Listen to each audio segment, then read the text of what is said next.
குரு வாழ்க குருவே துணை. இளங்கோ சாருக்கு நன்றி. இந்த வாய்ப்பு தந்த குருநாதர் பாதம் தொட்டு வணங்கிட்டு,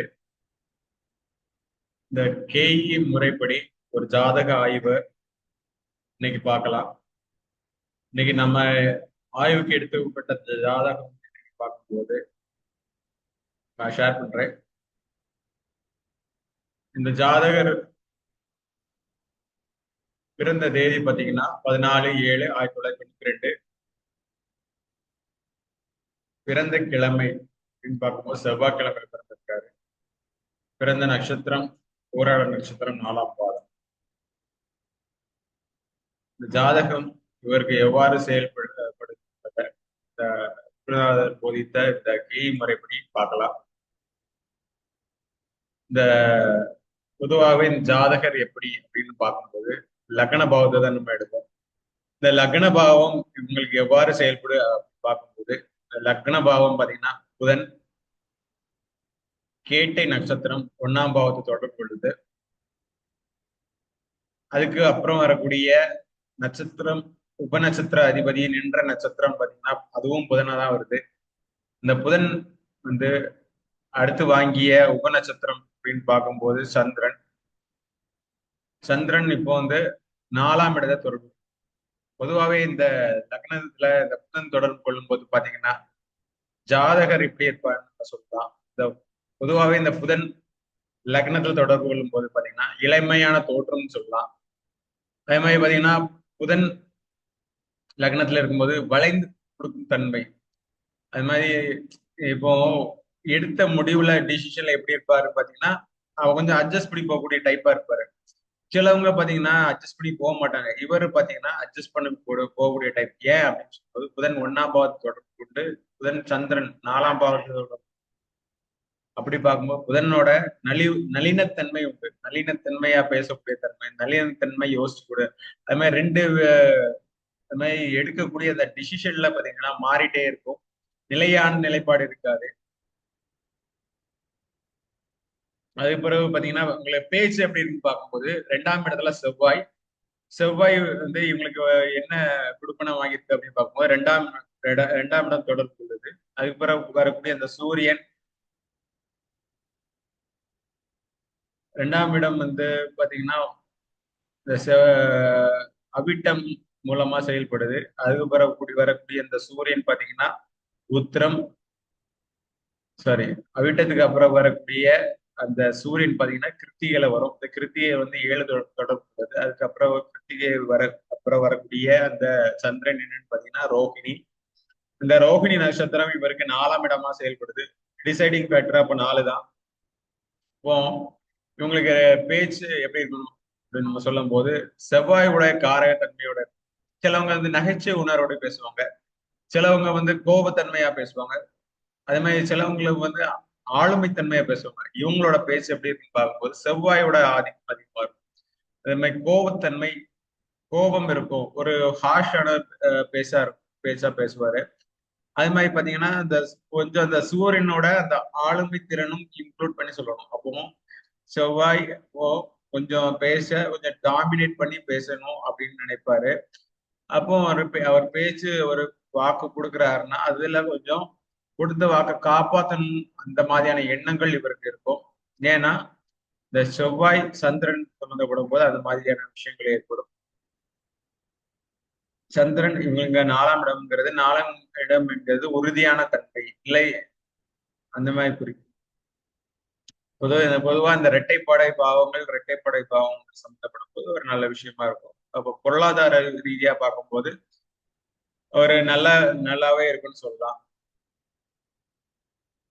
அதே மாதிரி பாத்தீங்கன்னா இவங்க எப்படி முயற்சி ஸ்தானம் எப்படி இருக்கு அப்படின்னு பார்க்கும்போது முயற்சினா 3ஆம் பாவம் சொல்லுவோம். அந்த முயற்சிக்கான அதிபதியா இங்க பாத்தீங்கன்னா சனி வாங்கியிருக்கு. அது வாங்க கொடுப்பேன் என்னன்னு பார்க்கும்போது சனி என்ன நட்சத்திர வழியா இவங்களுக்கு செயல்படுது அப்படின்னு பார்க்கும்போது இவங்களுக்கு உத்திரட்டாதி 3 வச்சிருக்குது. அதுக்கு அப்புறம் வரக்கூடிய அந்த சந்திரன் உத்திரட்டாதிக்கு அப்புறம் வரக்கூடிய சந்திரன் வந்து பாத்தீங்கன்னா இங்கேயும் ரோகிணி தான் 4ஆம் இடம் வச்சிருக்கு. அதுக்கு அப்புறம் வரக்கூடிய அந்த சூரியன் என்னன்னு பார்க்கும்போது உத்திரம் அது வந்து 8ஆ செயல்படுது. இப்போ முயற்சி ஸ்தான விஷயங்கள்ல பாத்தீங்கன்னா 8ஆம் இடம் சம்பந்தப்படும் போது பாத்தீங்கன்னா ஆஹ் அவர் எடுக்கும் முயற்சிகள் வந்து ஏதாவது ஒரு இதுல விரயமாயிட்டு போகும். முயற்சி எடுக்கிறதுல கொஞ்சம் தாமதமா தான் ஒரு விஷயங்கள் சொன்னா ரியாக்ட் பண்றது கொஞ்சம் மெதுவா தான் ரியாக்ட் பண்ணுவாரு. ஏன்னா சனி இங்க சம்பந்தப்படுது. அது மாதிரி பாத்தீங்கன்னா இவங்களுக்கு பிரயாணங்கள் சார்ந்த விஷயங்களை விருப்பம் இருக்குதா அப்படின்னு பார்க்கும்போது சனி வந்து 3ஆம் இடம் தொடர்பு கொண்டு 8ஆம் இடம் சம்பந்தம். ஒரு பிரயாணங்கள் மேற்கொண்டா அது சார்ந்த விஷயங்கள்ல இவருக்கு பாத்தீங்கன்னா கொஞ்சம் பிரயாணங்கள் போயிட்டு வந்தா உடம்பு கொஞ்சம் கஷ்டமா இருக்கும் அந்த மாதிரியான விஷயங்கள். ஏன்னா இந்த 3, 8 சம்மந்தப்படுறதுனால பிரயாணங்கள் மூலமா பாத்தீங்கன்னா இவருக்கு விரயங்கள் தான், அது மூலமா கஷ்டங்கள் வரும், அந்த மாதிரியான விஷயங்கள் ஏற்படும். அதே மாதிரி பாத்தீங்கன்னா 4ஆம் இடம் வீடு வண்டி வாகனம் இது சார்ந்த விஷயங்கள் எப்படி இருக்கு பார்க்கும்போது சந்திரன் இங்க 4ஆம் இடம் சம்மந்தப்படுது. அது பிறகு சந்திரன் சந்திரன் 4ஆம் இடம் ரோகிணி, இங்கேயும் ரோகிணியா வருது. அதுக்கப்புறம் வரக்கூடிய ராகு திருவாதிரை. திருவாதிரை பாத்தீங்கன்னா இவங்களுக்கு என்னவா செயல்படுது அப்படின்னு பார்க்கும்போது இவங்களுக்கு 3 நாளா செயல்படுது. அதுக்கப்புறம் வரக்கூடிய அந்த சனி பகவான் இவங்களுக்கு எப்படி செயல்படுது அப்படின்னு பார்க்கும்போது திருவாதிரைக்கு அப்புறம் வரக்கூடிய சனி இவங்களுக்கு பூச நட்சத்திரம் 9ஆ வருது. அப்போ இவங்களுக்கு 4ஆம் இடம் 9ஆம் இடம் சம்மந்தப்படும் போது பாத்தீங்கன்னா சந்திரன் 4 அப்படின்னு சொல்லும் போது பாத்தீங்கன்னா தாயாரோட சொத்துக்கள் அது சார்ந்த அனுகூலங்கள் உங்களுக்கு கிடைக்கும்னு சொல்லலாம்.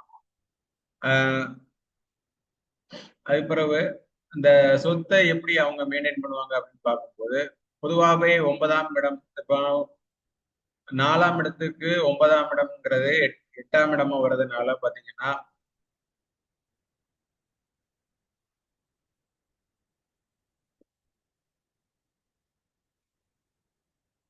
4ஆம் இடத்துக்கு 9ஆம் இடம் 6ஆம் இடம் வர்றது சொத்துக்கள் இருக்கும். ஆனா அதை ஒழுங்கா பராமரிக்க முடியாத ஒரு சிச்சுவேஷன் போகும்.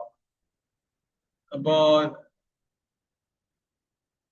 அப்ப அம்மா ஒரு வீடு இருந்தா அந்த வீட்டை நீட்டா பார்த்துப்பாங்களா அப்படின்னு பார்க்கும்போது சந்திரன் இருக்கு. சந்திரன்ங்கிறது பாத்தீங்கன்னா வீடை குறிக்கும்.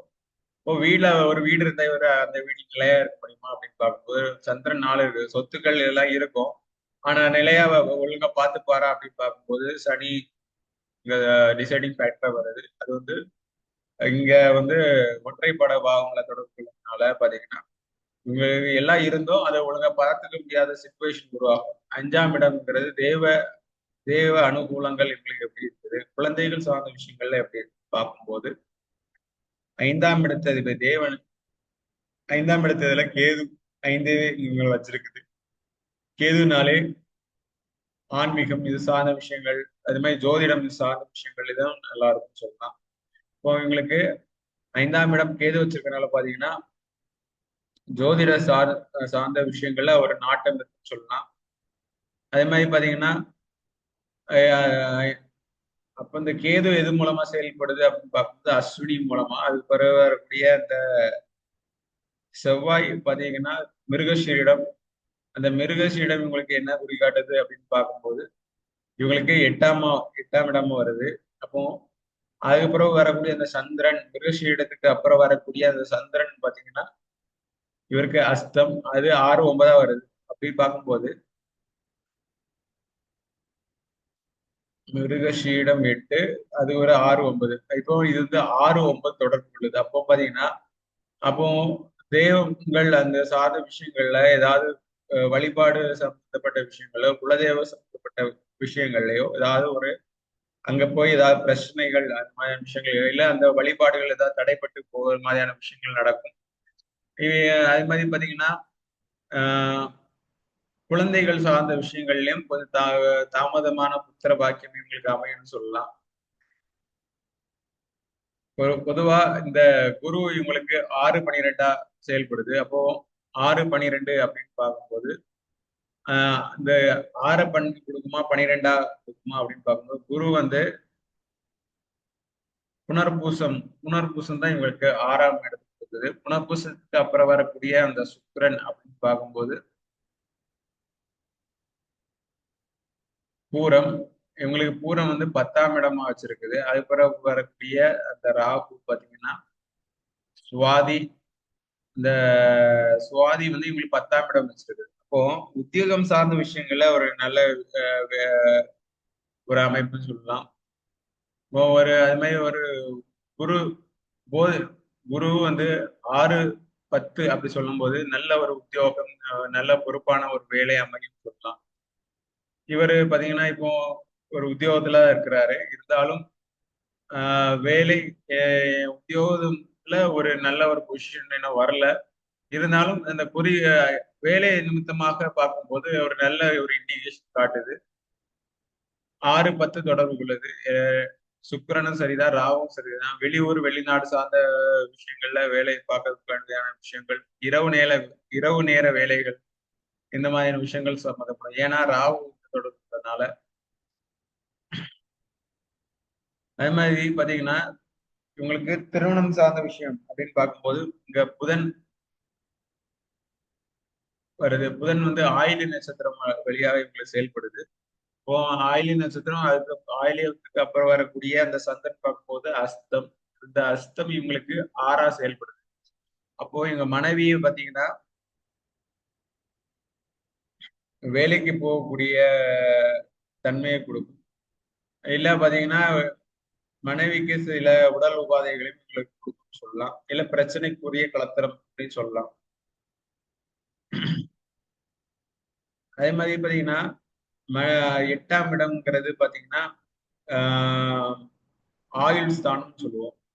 இப்போ இந்த ஆயுள் ஸ்தானத்தை எடுத்து பார்க்கும்போது சூரியன் இங்க 8 வச்சிருக்குது. சூரியன் இங்க 8 உத்திர நட்சத்திரம் வருது. அதுக்கு அப்புறம் வரக்கூடிய உத்தரத்துக்கு அப்புறம் கூடிய அந்த குரு அப்படின்னு பார்க்கும்போது உத்தரத்துக்கு அப்புறம் வரக்கூடிய குரு பத்தி இவங்களுக்கு விசாகம். இப்ப அந்த விசாகம் இவங்களுக்கு என்ன வச்சிருக்குது அப்படின்னு பார்க்கும்போது இது 12 வச்சிருக்குது. அதே மாதிரி அதுக்கப்புறம் வரக்கூடிய விசாகத்துக்கு அப்புறம் வரக்கூடிய அந்த சுக்கிரன் பாத்தீங்கன்னா பூராடம், இது வந்து 11 வச்சிருக்குது. அப்படி பார்க்கும்போது ஏதாவது உடல் ரீதியாக ஏதாவது சூரியன் வந்து அப்போ பாத்தீங்கன்னா ஹீட் வந்து ஒத்துக்கிடாதுன்னு சொல்லலாம். அதே மாதிரி பாத்தீங்கன்னா உஷ்ண சம்பந்தப்பட்ட விஷயங்கள கொஞ்சம் கவனமா இருக்கணும். அதே மாதிரி பாத்தீங்கன்னா நெருப்பு சம்பந்தப்பட்ட விஷயங்களை கையாளும் போது இவங்களுக்கு கவனமா கையாளணும் கையாளணும் அப்படின்னு சொன்னா அப்ப சூரியன்ங்கிறது தந்தையை குறிக்கும். தந்தை சார்ந்த விஷயங்கள்ல கொஞ்சம் கவனமா இருக்கணும் அப்படின்னு கைட் பண்ணலாம். அப்போ 2வதுக்கு அப்புறம் பார்த்தீங்கன்னா வெளியூர் வெளிநாடு சார்ந்த விஷயங்களை இவங்களுக்கு நல்ல விஷயமா இருக்குமா அப்படின்னு பார்க்கும்போது இங்க சனி வருது. வெளியூர் வெளிநாடு சார்ந்த விஷயங்கள்ல சனி தொடர்பு கொள்ளும்போது வேலை நிமித்தமாக வெளியூர் போகலாம். இப்போ சனி இவங்களுக்கு இவங்களுக்கு 9ஆம் இடம் பூச நட்சத்திர வழியா செயல்படுது. பொதுவாகவே தந்தை அந்த உறவு இவங்களுக்கு எப்படி இருக்கும்போது சனி 9 சம்பந்தப்படுறதுனால தந்தை கொஞ்சம் கடின உழைப்பாளின்னு சொல்லலாம். அப்போ தந்தை வந்து பழமை ரொம்ப விரும்பி பேசுவாரு. இல்ல பழமையான விஷயங்கள்ல சார்ந்த எண்ணங்கள் தந்தைக்கு இருக்கும். அப்போ 2வது பாத்தீங்கன்னா பூசத்துக்கு அப்புறம் வரக்கூடிய அந்த சந்திரன் அப்படின்னு பார்க்கும்போது அஸ்தம் வருது. அந்த அஸ்தம் இவங்களுக்கு 6, 9ஆ செயல்படுது. திரும்ப அடுத்த வர அப்புறம் வரக்கூடிய இந்த சூரியன் பாத்தீங்கன்னா உத்திராடம் இது 3ஆ செயல்படுது. அப்போ தந்தை இங்க எப்படி இருக்காரு அப்படின்னு பார்க்கும்போது 9, 3. அப்போ தந்தை வந்து சும்மா இருக்க மாட்டாரு. வெளியூர் வெளிநாடு சார்ந்த விஷயங்கள் அந்த மாதிரியான விஷயங்கள் இருக்கும். இது ஒரு டிசிஷன் எடுத்தாலும் பொறுப்பா செயல்படுவாரா அப்படின்னு பார்க்கும்போது சூரியன் இங்க 3ஆ செயல்படுது. இவங்களுக்கு அகம் சார்ந்த எண்ணம் மகிழ்ச்சியா இருப்பாரு. ஆனா பணம் சம்பாதிப்பாரான்னு பார்த்தா அங்க வந்து பாத்தீங்கன்னா இவங்களுக்கு சனி வந்து 9, 3ஆ தான் செயல்படுது. அதனால பணம் சம்பந்தப்பட்ட விஷயங்கள் வந்து இவங்களுக்கு தந்தை மூலமா கிடைக்கக்கூடிய பணம் பொருளாதார ரீதியான விஷயங்கள் வந்து அவ்வளவா இல்லை. ஆனா தந்தை மூலம் கிடைக்கக்கூடிய ஒரு ஹாப்பினஸ் ஃபுல்ஃபில்மெண்ட் அதெல்லாம் கிடைக்கும். அதுல எந்த ஒரு நெகட்டிவான இண்டிகேஷன் இல்லை. அதுக்கப்புறம் வரக்கூடிய இந்த 10ஆம் இடத்துல ராகு சம்பந்தப்படுது. இப்போ ஒரு பதவி அது சார்ந்த விஷயங்கள் அப்படி பார்க்கும்போது ராகு இது 10 சம்பந்தப்படுது. அப்போ ராகு 10 எந்த நட்சத்திர வழியா சுவாதி வழியா செயல்படுது. அதுக்கப்புறம் வரக்கூடிய அந்த நட்சத்திரம் பாத்தீங்கன்னா அது கேது வந்து மூல நட்சத்திரம் 2 வச்சிருக்கு. திரும்ப அடுத்த வரக்கூடிய அந்த ராகு பாத்தீங்கன்னா சதயம். இந்த சதயம் 4 வச்சிருக்கு. அதாவது பாத்தீங்கன்னா இந்த 10ஆம் இடம் பாத்தீங்கன்னா உங்களுக்கு நல்லா இருக்கு. ஏன்னா 10ஆம் இடம் இரட்டைப்பட பாவங்களாவே இது உங்களை தொடர்பு கொள்ளனால தொழில் சார்ந்த விஷயங்களுக்கும் நல்ல நல்ல ஒரு விஷயங்களா இருக்குது. இம்போர்ட் எக்ஸ்போர்ட் சார்ந்த ஏற்றுமதி இறக்குமதி இது சார்ந்த விஷயங்கள் நல்லா இருக்கும். அதே மாதிரி வெளியூர் வெளிநாடு சார்ந்த விஷயங்களும் நல்லா இருக்கும் உங்களுக்கு. ஆஹ் பிறகு பாத்தீங்கன்னா இவங்களுக்கு அயன சயன போகம் அது அது சார்ந்த விஷயங்கள் அப்படின்னு பார்க்கும்போது ஆஹ் இப்போ தூக்கம் எப்படி தூங்குவாரு அப்படின்னு பார்க்கும்போது குரு இங்க 12ஆ வருது. அதே மாதிரி சுக்கிரன் ஆஹ் குரு எந்த நட்சத்திரம் 12ஆ வச்சிருக்கு அப்படின்னு பார்க்கும்போது எங்களுக்கு விசாகம் 12ஆ வச்சிருக்குது. அதுக்கு அப்புறம் வரக்கூடிய அந்த சுக்கிரன் அந்த வந்து 10 வச்சிருக்குது. அதுக்கப்புறம் பூரம் குரு விசாகம் 12 அது பிறகு வரக்கூடிய அந்த பூராடம் 11 வச்சிருக்குது. அதுக்கு அப்புறம் கூடிய ராகு ராகு வந்து சதயம் அவங்க இதுங்க 4 வச்சிருக்குது. ஓகே இதுவும் வந்து நல்ல ஒரு கொடுப்பனை தான். ஆம், குரு 12 வந்து தூக்கமும் நல்லா வரும். இப்ப நைட்டு சிலவங்க வந்து பாத்தீங்கன்னா நைட்டு கொஞ்சம் ஆக்டிவா இருப்பாங்க. இந்த உங்களை ஜாதகத்தீங்கன்னா குரு 12ஆம் இடத்தை தொடர்பு கொள்ளுது. ராகு இங்க 4 தொடர்பு கொள்ளுது. அப்போ நைட்ல கொஞ்சம் ஆக்டிவா இருக்கக்கூடிய பர்சன் சிலவங்க இந்த நைட் ஷிஃப்ட் வேலை பார்ப்பாங்கன்னு சொல்லுவாங்க.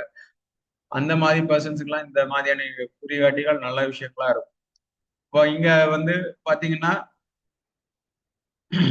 இவருக்கு அரசு வேலை இவருக்கு செட் ஆகுமா அப்படின்னு பார்க்கும்போது 6ஆம் இடத்துல எந்த ஒரு இடத்துலையும் இந்த குரு அரசு கிரகமான அந்த செவ்வாய் சூரியன் வந்து சம்பந்தப்பட அரசு சார்ந்த அனுகூலங்கள் இல்லைன்னு சொல்லலாம். அப்போ உங்களுக்கு வேலை நல்லா இருக்குமா இல்ல பிசினஸ் நல்லா இருக்குமா அப்படின்னு ரெண்டு விஷயம் 2 விதத்திலையும் நல்லா இருக்குன்னு சொல்லலாம். அது அதுல எந்த துறை நல்லா இருக்குன்னு சொல்லும்போது இப்போ ராகுங்கிற அந்த இம்போர்ட் எக்ஸ்போர்ட் சார்ந்த துறைகள் டெக்ஸ்டைல்ஸ் அந்த ரசாயன துறை செராக்ஸ் இது சார்ந்த விஷயங்கள்ல பிசினஸ் வைஸ் நல்லா இருக்கும். வேலை சார்ந்த விஷயங்கள் பாத்தீங்கன்னா இவர் வந்து இப்போ மெக்கானிக்கல் டிசைன் இன்ஜினியரா இருக்காரு. அப்போ ஆஹ் அப்போ அது சார்ந்த விஷயங்களுக்கு பாத்தீங்கன்னா சுக்கிரன் நல்லா இருக்கணும். இங்க சுக்கிரனும் இங்க தொடர்பு உள்ளது. அது நல்லா இருக்கு. அப்போ குருவும் இந்த வேலை சார்ந்த விஷயங்களுக்கும் நல்ல குறிகாட்டியா தான் இருக்கு. குரு நல்லா இருக்குது. அது தொடர்பு கொள்ளக்கூடிய பாவங்களும் நல்லா இருக்கனால வேலை நிமித்தமாக வரக்கூடிய விஷயங்களும் உங்களுக்கு நல்லா இருக்குன்னு சொல்லலாம். இந்த வாய்ப்பு தந்த குருநாதருக்கு நன்றி.